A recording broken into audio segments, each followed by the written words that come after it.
Bismillahirrahmanirrahim. Assalamualaikum warahmatullahi wabarakatuh. Saya Warah Tujanatul Umi, semester 5, kelas A, Prodi Hukum Keluarga Islam, yang insya Allah akan menyampaikan materi terkait mata kuliah fikih wakaf dan hukum perwakafan. Dengan materinya yaitu wakaf perspektif mazhab Hanafi. Kita masuk pertama di pengertian wakaf menurut mazhab Hanafi. Mazhab Hanafi mendefinisikan wakaf yaitu tidak melakukan suatu tindakan atas suatu benda yang berstatus tetap sebagai hak milik dengan menyedekahkan manfaatnya saja kepada suatu pihak kebajikan sosial, baik sekarang maupun hari yang akan datang. Jadi maksud definisi mazhab Hanafi itu sendiri yaitu mewakafkan suatu hal guna menyumbangkan manfaatnya saja, tetapi dalam hal hak milik atau kepemilikan itu tetap menjadi milik si wakif. Dan jika suatu hari nanti si wakif akan mengambil kembali atau mengambil alih wakaf tersebut, maka itu diperbolehkan. Kemudian kita masuk di syarat dan rukun wakaf menurut mazhab Hanafi.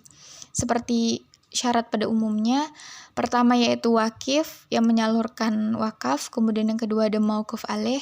Siapapun bisa menerima wakaf termasuk orang kafir, selama itu tidak menyinggung dalam hal akidah maupun ubudiyah. Kemudian ada mauquf, bergerak dan tidak bergerak. Contoh benda atau aset yang bergerak seperti uang, tunai, kemudian kendaraan, dan yang tidak bergerak contohnya seperti tanah, bangunan, dan lainnya. Syarat benda wakaf, pertama itu benar milik si wakif, dan itu adalah barang milik penuh si wakif. Kemudian bukan milik umum, diketahui jumlah atau ukurannya, dan bisa diukur nilainya. Kemudian ada sigot. Nah, sigot ini adalah ikrar wakaf atau lafaz yang diucapkan saat memberikan atau menyalurkan wakaf. Kemudian ada rukun wakaf, sigot. Rukun wakaf itu adalah sigot, berarti dengan lafaz sudah menjelaskan makna dari wakaf itu sendiri. Kita masuk di status hukum wakaf menurut mazhab Hanafi. Mazhab Hanafi mengatakan bahwa hukum wakaf itu adalah boleh atau jais. Hal ini disebabkan karena wakaf orang kafir pun atau orang non-muslim pun sah. Selaras dengan itu, tindakan apapun yang bisa memberikan manfaat kemanusiaan secara umum bisa dianggap sebagai wakaf yang sah. Dan tindakan seperti ini adalah sebuah tindakan universal yang tidak bertentangan dengan ajaran agama manapun. Sebab menyumbangkan harta pada tujuan seperti di atas adalah amal kebaikan dan tak korup dalam hukum Islam, baik dari seorang muslim maupun dari non-muslim. Tetapi untuk hal mewakafkan sebuah masjid itu hanya diperuntukkan untuk orang muslim saja, karena itu menyinggung dalam hal ibadah. Dan jika ada seorang non-muslim yang mewakafkan sebidang tanah untuk dibangun masjid dan kaum muslimin sholat di dalamnya selama bertahun-tahun, maka orang non-muslim tadi itu berhak merobohkan masjid tersebut kapanpun dan menggunakan tanahnya sesuai keinginannya.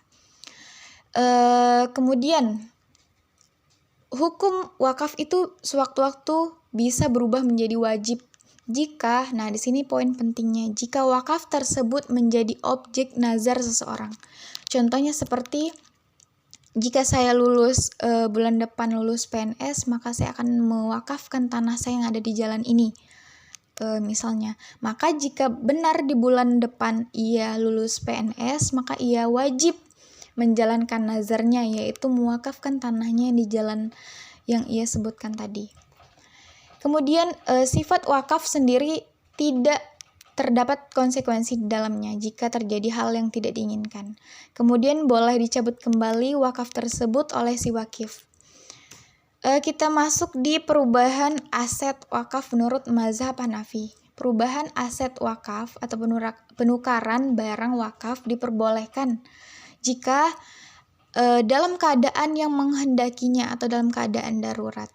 Kecuali untuk masjid, karena masjid bersifat abadi, bersifat kekal, digunakan dalam jangka waktu yang panjang. Nah, syarat penukaran aset wakaf itu pertama ada barang tersebut tidak bermanfaat lagi. kemudian sudah tidak tumbuh kembang sehingga tidak bisa digarap. Nah, contohnya tanah, kemudian diganti dengan aset seperti tanah, bangunan, bukan dengan uang atau tunai. Kemudian dijual tidak pada orang yang sedang berhutang. Kemudian penjualan aset wakaf bebas dari unsur penipuan. Dan orang yang mengganti aset wakaf tersebut sebaiknya hakim yang soleh dan bijaksana.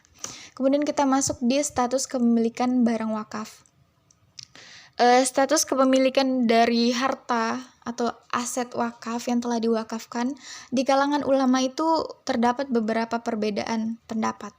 Menurut mazhab Hanafi bahwa benda yang telah diwakafkan status kepemilikannya adalah masih milik si wakif, dan maukuf boleh bertindak dalam hal manfaatnya saja. Kemudian kita masuk di wakaf dalam jangka panjang. Nah, wakaf tidak sepenuhnya menjadi milik penerima wakaf tersebut, hanya memberikan atau hanya mendapatkan manfaat dari aset wakaf tersebut, tetapi bisa menjadi terikat atau bisa menjadi barang wakaf selamanya milik si maukuf. Milik si maukuf alaih. Dan itu jika terdapat, pertama ada wakaf berupa masjid. Nah, kalau masjid kan sifatnya abadi dan digunakan dalam jangka panjang. Kemudian wakif berucap bahwa aset itu terikat selamanya. Jika dari awal wakif bicara atau mengatakan bahwa ini tanah atau ini bangunan diperuntukkan memang benar untuk suatu panti asuhan misalnya, maka itu terikat atau selamanya menjadi milik panti asuhan tersebut.